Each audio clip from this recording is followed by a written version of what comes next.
Hello दोस्तों, आप सभी का ऑल अबाउट सोशियस में स्वागत है। और ये समाज शास्त्र की इग्नू सीरीज है और आप सभी को पता है कि इसमें हम लोग समाज शास्त्र के जो भी कंटेंट होते हैं उसको हम लोग बहुत ही डिटेल में डिस्कस करते हैं। तो ऑलरेडी हम लोग सामाजिक स्तरीकरण एक न्यू टॉपिक अब तक के इग्नू सीरीज़ में जो हम लोग थिंकर्स से रिलेटेड और लेक्चर्स कंप्लीट किए, तो अभी हम लोग सामाजिक स्तरीकरण के बारे में डिस्कस कर रहे हैं और सामाजिक स्तरीकरण को बिल्कुल बेसिक से समझने की कोशिश कर रहे हैं। इसमें आप लोग देखेंगे भारत में जाति एवं वर्ग, सामाजिक गतिशीलता, इस टाइप की जो टॉपिक्स आए हैं। अभी जस्ट इंट्रोडक्शन है, ये सामाजिक स्तरीकरण का परिचय है, तो जिसमें ये छोटे छोटे पॉइंट्स आ रहे हैं। हालांकि इसके लिए भी भारत में जाति एवं वर्ग और सामाजिक गतिशीलता ऐसे टॉपिक्स जो हैं जिसके लिए इग्नू में एक अलग से चैप्टर ही है, तो उसको हम लोग जब डिटेल में डिस्कस करेंगे तो उस समय देखेंगे। हम लोग लास्ट लेक्चर में सामाजिक गतिशीलता को समझ रहे थे जब एंड किए थे लेक्चर का, तो एक बार इसको हम लोग फिर से डिस्कस करेंगे, क्योंकि इसमें कुछ और टॉपिक्स को, कुछ और कंटेंट को मैंने ऐड किया है, तो उसको कंटिन्यूटी में हम लोग समझ लेते हैं। वर्ण व्यवस्था के स्तरीकरण में परिवर्तन की प्रक्रिया के इस दौर ने एक नई सामाजिक गतिशीलता की प्रक्रिया को जन्म दिया है।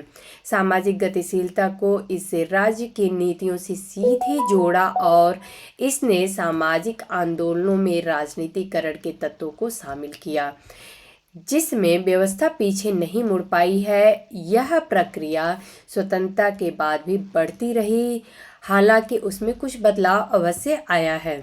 सॉरी, आप लोगों को मेरा आवाज़ थोड़ा अजीब लग रहा होगा, भारी जैसा, क्योंकि मुझे थोड़ा कोल्ड हुआ है, कोल्ड फीवर अभी चल रहा है थोड़ा, बट ठीक है, कोई ज़्यादा दिक्कत नहीं है। यह आज़ादी हमें अंग्रेजी शासन के विरुद्ध राष्ट्रीय राजनीतिक आंदोलन के फलस्वरूप प्राप्त हुई, जो कि वैचारिक रूप से भारत में जाति, धर्म या जातीयता के आधार पर किसी भी प्रकार के भेदभाव के विरुद्ध थी। ऑलरेडी हम लोग लास्ट लेक्चर में इसको डिस्कस कर चुके हैं। इसकी नींव जो थी वो पंथ निरपेक्षता, अर्थात किसी एक पंथ के विशेष की तरफ हमारा रुझान नहीं था, और समान नागरिक अधिकारों के सिद्धांतों पर रखी गई थी। इसीलिए स्वतंत्रता के बाद भारत ने जो संविधान स्वीकार किया वह सिर्फ कामकाज के उद्देश्य से ही नागरिकों को नागरिक स्थिति को मानता है। तो जो संविधान स्वीकार करता है वो ये स्वीकार करता है कि समाज में व्यक्ति किस कास्ट का है, किस धर्म का है, किस क्षेत्र का है, ये मायने नहीं रखता है। वो किस पद पे है समाज में, वो उसकी ज़्यादा महत्ता है। इसी कड़ी में हम लोग ये भी देख लेते हैं कि रोजगार, शिक्षा और राजनीतिक पदों में जातियों के लिए आरक्षण की नीति भारत में सामाजिक परिवर्तन की गतिशीलता को दर्शाती है, जो खुद राजनीतिक, आर्थिक और सामाजिक विकास की उपज है। इस नीति की उत्पत्ति में सहायक कारक कौन कौन से हैं? तो लोकतांत्रिक, रोजगार, कृषि उत्पादकता में वृद्धि, जिसका श्रेय कृषक जातियों को जाता है, जिनमें से अधिकतर जातियों को केंद्र और राज्यों में पिछड़े वर्ग की श्रेणियों में रखा गया है। तो जो भी कृषक जातियां हैं उनको मैक्सिमम जो है वो पिछड़े वर्ग में ही रखा गया है। और इन जातियों में शिक्षा और सरकारी सेवाओं के क्षेत्र में अपनी सामाजिक गतिशीलता को बढ़ाने की आकांक्षा। पिछले वर्गों के लिए आरक्षण की नीति को राज्य से केंद्र की ओर गति विभिन्न चरणों में पिछड़े वर्गों के आंदोलनों के फलस्वरूप मिली है। तो ऐसा हम लोग देखेंगे कि जो पिछड़े वर्ग हैं उनके बहुत सारे आंदोलन भी हैं। अब इसके बारे में हम लोग जब आंदोलन पढ़ेंगे, हम लोग सामाजिक आंदोलन का जब टॉपिक को कवर करेंगे तो उसमें एक एक आंदोलन को देखेंगे कौन कौन से आंदोलन हुए हैं। पिछड़े वर्गों के आंदोलनों को इन वर्गों की आर्थिक और राजनीतिक स्थिति में सुधार से बल मिला, जो लोकतांत्रिक नीति के तहत राष्ट्र के 50 वर्ष तक आर्थिक और सामाजिक विकास में निवेश का परिणाम था। तो इस प्रकार से हम देखेंगे कि एक एक स्टेप करके और किस तरीके से जहाँ पे हमें एक रूढ़िवादिता के रूप में पहले का, अगर हम आंदोलन के पहले की बात करें, जो स्वतंत्रता आंदोलन का हमें सीन दिखाई देता है, उसके पहले की बात करें तो भारत एक बोलें कि रूढ़िवादिता के उसमें था कि उसको चेंजेस, क्योंकि चेंजेस उनको ज़रूरत ही नहीं थी, उनको पता ही नहीं था कि चेंजेस की क्या ज़रूरत है। लेकिन जब उनके पे इतना ज़्यादा अत्याचार हुआ और फिर उनको लगा कि नहीं हमें आज़ादी चाहिए, तब ये सारी चीज़ों को दरकिनार करते हुए और फिर सारे लोग एकजुट होकर और आगे को बढ़े, जिससे कि हमें अगर रोजगार, शिक्षा और राजनीतिक पदों में भी अगर हम जातियों की भागीदारी की बात करेंगे, जिसके आरक्षण भी दिया गया, और इस तरीके से जो पिछड़ी जातियां हैं, जनजातियां हैं, उनकी स्थिति में काफ़ी हद तक सुधार आया है। तो ये एक तरीके से सामाजिक गतिशीलता का ही रूप हमें देखने को मिलता है। अब सामाजिक स्तरीकरण के क्रम परंपरा का सिद्धांत एक है। तो क्रम परंपरा का सिद्धांत क्या हमें कहता है? जाति भी सामाजिक स्तरीकरण में क्रम परंपरा के सिद्धांत को प्रतिबिंबित करती है। तो जो जाति है ये भी सामाजिक स्तरीकरण में क्रम परंपरा के सिद्धांत को प्रतिबिंबित करती है, अर्थात हमें दिखाई देता है। फ्रांस के सामाजिक नृविज्ञानी लुई ड्यूमोंट भारतीय सामाजिक संरचना को इसकी अनूठी वर्ण संस्था के मद्देनजर पाश्चात्य सामाजिक संरचना से एकदम विपरीत रखकर देखते हैं। सॉरी। तो जो लुई ड्यूमोंट हैं, ये फ्रांसीसी समाजशास्त्री हैं, विचारक हैं, नृविज्ञानी हैं। ये आप लोग एक फैक्ट मिल रहा है, नोट कर लीजिएगा। और इन्होंने जो भारत में जाति व्यवस्था देखा था, वर्ण व्यवस्था देखा था, तो इन्होंने देखा कि अरे ये तो पाश्चात्य जो देश हैं उससे बिल्कुल विपरीत स्थिति में दिखाई देता है, जहाँ पे यहाँ पे हमें एक अलग तरीके की हायरार्की या संसरण दिखाई देता है। ये चीज़ें हम अपने जो पश्चिमी देश हैं वहाँ पे नहीं देख पाते हैं। तो इस प्रकार से इसका कारण यह है कि जाति की यह अनूठी संस्था संरचनात्मक और सभ्यता दोनों दृष्टि से क्रम परंपरा के सिद्धांत को प्रतिबिंबित करती है, जो कि पश्चिमी समाज के समानता के सिद्धांत के एकदम विपरीत है। तो जहाँ पे पश्चिमी देशों में समानता की बात होती है, वहीं पे हमारे भारतीय समाज में एक क्रम परंपरा का सिद्धांत है। एक हमें संस्तरण दिखाई देता है समाज में, जैसे ब्राह्मणों की स्थिति है, फिर वैश्य हैं, शूद्र हैं। तो इस तरीके से ब्राह्मण सबसे ऊपर हमें दिखते हैं, उसके बाद क्षत्रिय हैं, वैश्य हैं, शूद्र हैं। तो ये स्थिति जो हमें एक संस्तरण के रूप में बांट के रखती है। तो ये बात लुई ड्यूमोंट ने देखा था और इन्होंने क्रम परंपरा का सिद्धांत दिया था। क्रम परंपरा की व्यवस्था में समाज के आदर्श मानकों को आर्थिक, राजनीतिक और अन्य कारक तय नहीं करते हैं। तो इन्होंने देखा, तो बहुत ही इंटरेस्टिंग बात है कि लुई ड्यूमोंट जब अध्ययन कर रहे थे, स्टडी कर रहे थे, भारतीय समाज को बहुत ही बारीकी से समझने की कोशिश कर रहे थे, तो उन्होंने ये देखा कि जो ये क्रम परंपरा की व्यवस्था है, ये समाज की जो भी वैल्यूज़ हैं, किस तरीके से हमें समाज में आचरण करना चाहिए, व्यवहार करना चाहिए, इसके लिए जो आर्थिक, राजनीतिक या फिर अन्य कोई कारक जो है वो उनको तय नहीं करता है। उनका अपना एक तरीका है, उसी के अनुसार चलते हैं समाज के मूल्य, बल्कि इन्हें तय करने वाले कारक इनसे बिल्कुल भिन्न होते हैं। इसलिए ड्यूमोंट के अनुसार वर्ण व्यवस्था में प्रचलित अशुद्धि शुद्धि धारणाओं को हम पाश्चात्य जगत के धर्मनिरपेक्ष मानकों की कसौटी पे नहीं कस सकते, क्योंकि ये मानक ऐसी सभ्यता से जुड़े हैं जिनका ताना पाना बिल्कुल ही भिन्न है। तो इन्होंने लुई ड्यूमोंट ने वर्ण व्यवस्था को एक अलग सा क्वालिटी बताया, या एक अलग सी इम्पोर्टेंस है भारतीय समाज की, जो कि इनको पाश्चात्य जो देश है वहाँ पे ये देखने को नहीं मिला। हालांकि इनके इस विचारों का बहुत ज़्यादा आलोचना भी हुआ।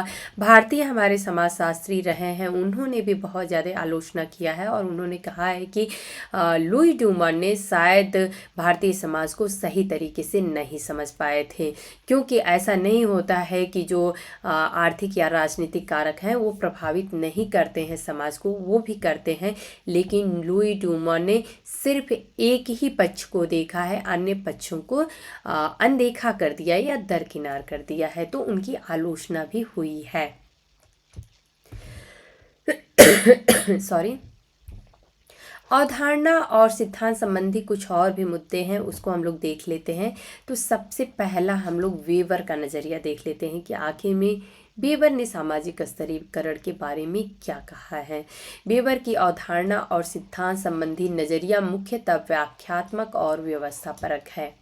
यहाँ पे मैं फिर आप लोगों को एक बार रिपीट कर दूं कि जो इग्नू के कंटेंट होते हैं वो कॉम्पिटिटिव एग्जाम से बिल्कुल डिफरेंट होते हैं, लेकिन सॉरी, जो कॉम्पिटिटिव पैटर्न आप लोगों को देखने को मिलता है कॉम्पिटिटिव बुक्स की किताब में, बुक्स जो देखने को मिलती हैं पढ़ने के लिए, तैयारी करने के लिए, उससे बिल्कुल ही डिफरेंट इग्नू के कंटेंट होते हैं। लेकिन आप लोगों को मैं ये बता दूं कि जो कॉन्सेप्चुअल बेस्ड क्वेश्चन आते हैं उसमें ये जो टॉपिक्स होते हैं, ये इग्नू के मेटल्स जो होते हैं वो बहुत ज़्यादा कारगर सिद्ध होते हैं।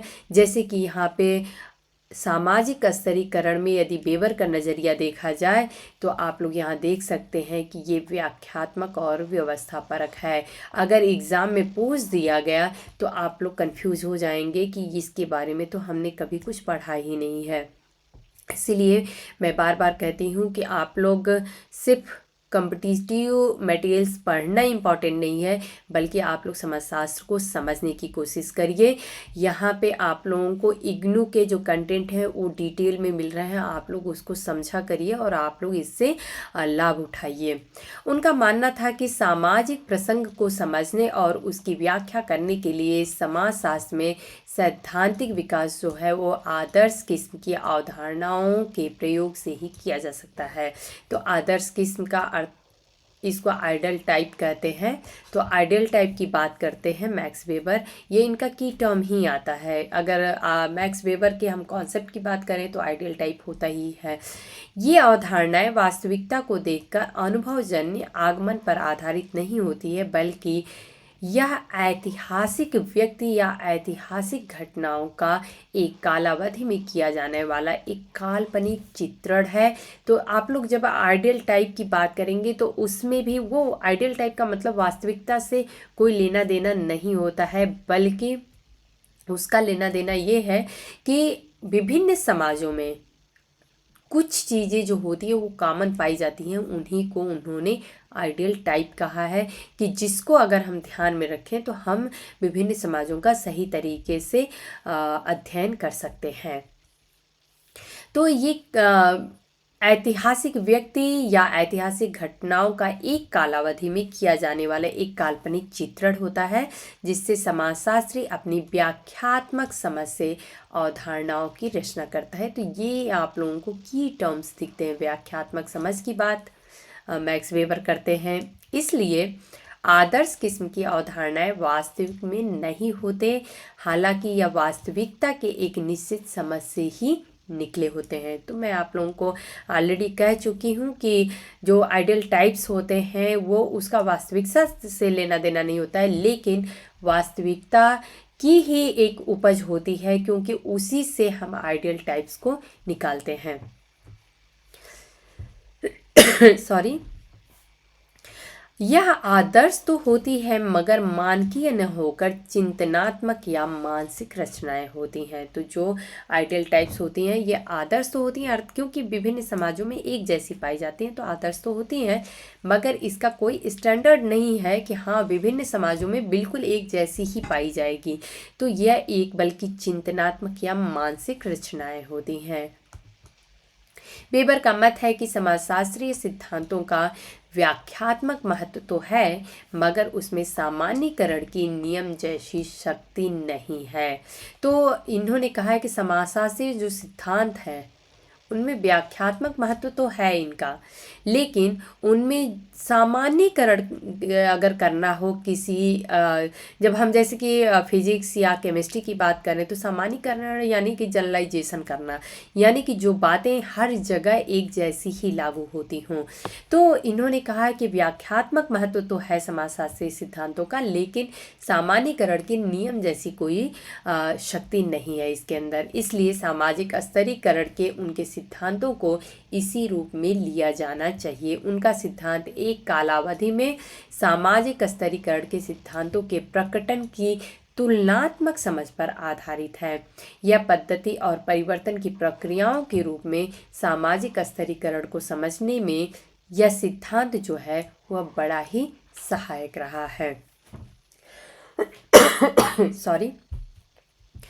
अब हम लोग द्वंद्वात्मक नज़रिए की बात यदि करते हैं तो द्वंद्वात्मक नज़रिए का नाम सुनते ही आप लोगों को द्वंद्व से ही कार्ल मार्क्स याद आ जाएंगे। तो मार्क्स का द्वंद्वात्मक और ऐतिहासिक भौतिकतावाद सामाजिक स्तरीकरण का एक और स्थापित सिद्धांत है। तो अगर सामाजिक स्तरीकरण को समझना है और द्वंद्वात्मक नज़रिए से समझना है तो हमें ये समझना पड़ेगा कि कार्ल मार्क्स ने किस प्रकार से समझाया होगा। ये कह सकते हैं कार्ल मार्क्स ने किस प्रकार से सामाजिक स्तरीकरण को अपने नज़रिए से देखा था। तो यहाँ पे सबसे इंटरेस्टिंग बात ये होती है कि उन्होंने किस प्रकार से विभिन्न भागों में समाजों को बांट के और उसका अध्ययन किया था। जैसे कि आदिम साम्यवाद की बात करें, फिर सॉरी हम दास प्रथा की बात करें, सामंतवादी की बात करें, फिर अगर पूंजीवाद की बात करें तो इस तरीके से हम देखेंगे कि विभिन्न कैटेगरीज में, विभिन्न लेयर्स में उन्होंने समाजों का अध्ययन किया है और इसी से हमको सामाजिक स्तरीकरण का कॉन्सेप्ट जो है वो समझ में आ जाना चाहिए। क्योंकि आदिम साम्यवाद में किस प्रकार से समाज था और एक एक स्टेप आगे को बढ़ते हुए आधुनिक जो पूंजीपति समाज है आज का, उसमें हमें किस प्रकार का समाज दिख रहा है, सामाजिक संरचनाएं दिख रही हैं। कार्ल मार्क्स ने सामाजिक स्तरीकरण के अवधारणात्मक श्रेणियों के वर्गीकरण के लिए उत्पादन विधि और उत्पादन संबंधों का प्रयोग किया है। तो यहाँ पे आप लोग याद रखिएगा कि अगर बात सामाजिक स्तरीकरण की आ रही है और कार्ल मार्क्स की बात आ रही है तो इन्होंने उत्पादन विधि कि आखिर में उत्पादन की विधियां कौन कौन सी थी और उत्पादन के संबंध कैसे थे, इसी के द्वारा इन्होंने जो सामाजिक स्तरीकरण है उसकी व्याख्या की है। उनके अनुसार उत्पादन के महत्वपूर्ण जो विधियां हैं वो आप सभी को पता है कि आदिम, सामंती और पूंजीवादी। तो विभिन्न ये बोलेंगे कि टाइम लाइन में अलग अलग समय में अलग अलग समाजों में अलग अलग तरीके का हमें सामाजिक संरचना देखने को मिला है। पूंजीवाद के उदय की यदि बात करें तो पूंजीवाद के उदय से सामाजिक विकास क्रम में एक नए दौर की शुरुआत हुई। नूतन प्रौद्योगिकी के विकास और सामाजिक संस्थाओं के माध्यम से चली ऐतिहासिक परिवर्तन की द्वंद्वात्मक प्रक्रिया ने सामंतवाद को लुप्तप्राय बना दिया। तो जब पूंजीवाद अस्तित्व में आता है उस समय सामंतवाद समाप्त हो जाता है और इसकी जगह पूंजीवाद ने ले ली। औद्योगिक क्रांति के फलस्वरूप इस समय तक वर्गीय ढांचा पूर्णतः उभर चुका था। तो जब हम पूंजीवाद की बात कर रहे हैं तो वहाँ पे वर्ग ही रह गए थे, lower class, middle class, higher class, इस तरीके से क्लासेस में, वर्ग में समाज बढ़ चुका था। वस्तुओं के उत्पादन में कारखाना विधि का विकास, कृषकों और मजदूरों का गांव से शहर की ओर भारी संख्या में पलायन, बाजार में विस्तारित उपयोग से पूंजी का संचय जिसे परिवहन की नई प्रौद्योगिकी ने संभव बनाया और यूरोपीय शक्तियों का औपनिवेशिक विस्तार, विभिन्न देशों में जो यूरोपीय कंट्रीज थे उन्होंने अपने बिजनेस को फैलाया। इन सब ने सामाजिक स्तरीकरण की व्यवस्था को ही बदल डाला। इस प्रकार के सामाजिक स्तरीकरण की इस नई योजना ने जिन मुख्य नए वर्गों को जो नए वर्ग उदय हुए थे वे मुख्यतः जो थे पूंजीवादी उद्यमी थे और श्रमिक वर्ग थे। दो भागों में समाज कैटेगराइज हो गया था। यहाँ पे हम लोग डारेनडॉर्फ और कोजर के विचार भी देख लेते हैं। कार्ल मार्क्स को तो हमने द्वंद्ववाद में देख लिया, लेकिन ये लोग भी चूँकि द्वंद्ववाद से ही जुड़े हुए विचारक हैं, डारेनडॉर्फ और कोजर, लेकिन इनके विचार कार्ल मार्क्स के विचार से किस प्रकार से अलग है इसको हम लोग समझेंगे।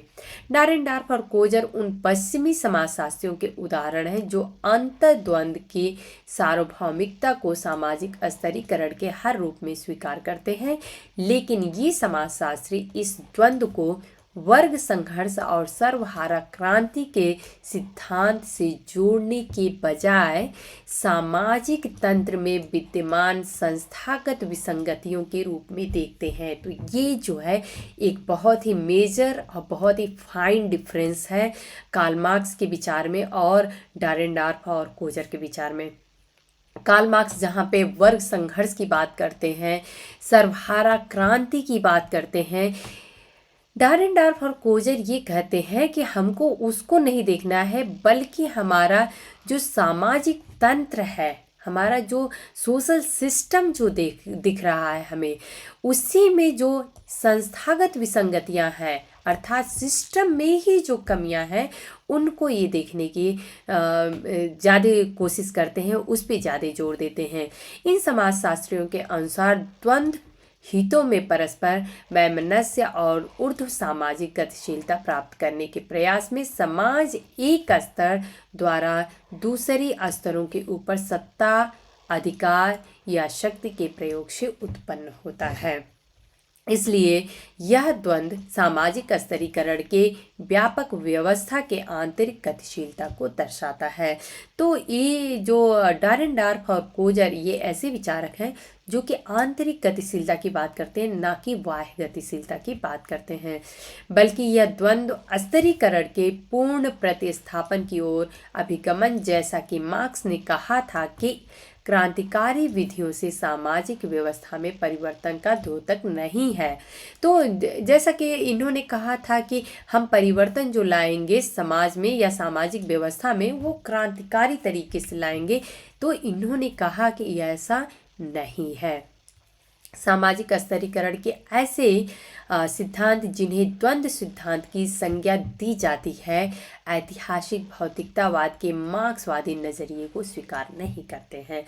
तो आप लोग यहाँ पे मार्क्सवादी जो सिद्धांत है और द्वंद्व सिद्धांत है, इन दोनों में एक फाइन डिफरेंस देख रहे हैं। हालांकि मार्क्सवादी जो सिद्धांत है उसको द्वंद्व सिद्धांत ही कहते हैं, लेकिन जो द्वंद्व सिद्धांत है वो लोग ऐसा मानते हैं, उनके समर्थन करने वाले विचारक ऐसा मानते हैं कि हम जो ऐतिहासिक भौतिकतावाद की बात कार्ल मार्क्स ने की थी उसको हम स्वीकार नहीं करेंगे।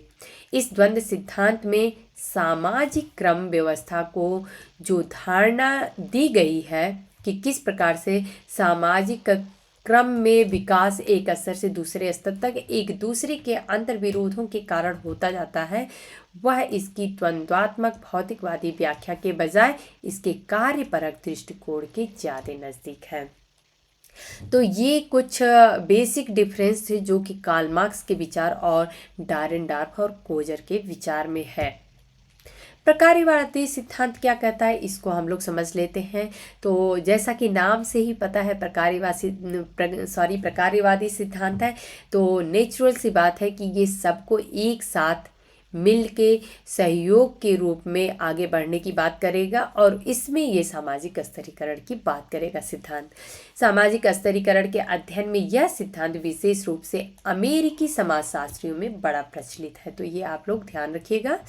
प्रकार्यवादी सिद्धांत यह मानकर नहीं चलता है कि सामाजिक व्यवस्था में सामाजिक स्तरों की असमानताओं पर आधारित आत्म उन्मूलक अंतर विरोध या द्वंद्व नैसर्गिक रूप से विद्यमान रहते हैं। तो ऐसा प्रकार्यवादी सिद्धांत नहीं मानता है, बल्कि यह सिद्धांत यह मानता है कि सामाजिक व्यवस्था में आत्म रखरखाव और आत्म नियमन की नैसर्गिक क्षमता विद्यमान रहती है। जैसे कि अगर हम बॉडी की बात करें, हमारे शरीर में अगर कहीं चोट लग जाए तो हमारी बॉडी खुद उसको क्योर करती है या हील करती है या ठीक करती है। तो इसी प्रकार से जो प्रकार्यवादी सिद्धांत है, इसके समर्थक विचारक ये कहते हैं कि अगर हमारे समाज में कुछ इम्बैलेंसेस आ जाते हैं अगर, तो हमारा समाज की जो व्यवस्था है इसके खुद अंदर ही ये गुण अंतर्निहित होता है कि अपने खुद की रखरखाव कर सके या अपने आप पे कंट्रोल कर सके। यह सिद्धांत यह मानकर चलता है कि समाज और सामाजिक स्तरीकरण समेत इसकी तमाम संस्थाओं की रचना सामाजिक संबंधों के परस्पर निर्भर समुच्चयों से होती है। तो यहाँ पे निर्भरता की बात की जा रही है, जिसमें द्वंद्वों को बांधे रखने और उन्हें सुलझाने की क्षमता भी होती है। तो अगर द्वंद्व उठता भी है तो उसको कंट्रोल करना और उसको सुलझाना, उसको सॉल्व आउट करने की क्षमता भी सामाजिक व्यवस्था में ही खुद होती है। यह सिद्धांत द्वंद्व को अस्वीकार नहीं करता है। यह द्वंद्व ऐसा नहीं कहता है कि ये प्रकार्यवादी सिद्धांत है, वो ऐसा नहीं कहता है कि समाज में द्वंद्व नहीं होता है, मानता है कि द्वंद्व होता है, लेकिन यह सिद्धांत सामाजिक व्यवस्था और जीव में समरूपता मानता है, जिसके अनुसार दोनों में आत्मनियमन और स्वदोषहरण अर्थात हमारी खुद की कमियों को खोजना और उसको दूर करना की आंतरिक क्रियाविधि पाई जाती है। तो इस प्रकार से प्रकार्यवादी सिद्धांत हमें देखने को मिलता है। कार्यपरक दृष्टिकोण से सामाजिक स्तरीकरण एक गतिशील व्यवस्था है, जिसकी विशिष्टता सामाजिक गतिशीलता और सहमति निर्माण के नियमों का निरंतर पुनर्संयोजन है। यह स्पर्धा और द्वंद्व की भूमिका को स्वीकार तो करता है, मगर इसके साथ संस्थागत कार्यप्रणाली के अस्तित्व के रहने की बात भी करता है, जैसे समाजीकरण, शिक्षा और लोकतांत्रिक सहभागिता के द्वारा सशक्तिकरण की प्रक्रियाएं। इन प्रक्रियाओं के जरिए सामाजिक गतिशीलता की आकांक्षाएं जो हैं वो पूरी की जा सकती हैं और समाज के विभिन्न स्तरों में व्याप्त अवसरों की असमानताओं से उत्पन्न अंतर विरोधों को एक हद तक सार्थक सामाजिक सहमति से सुलझाया जा सकता है।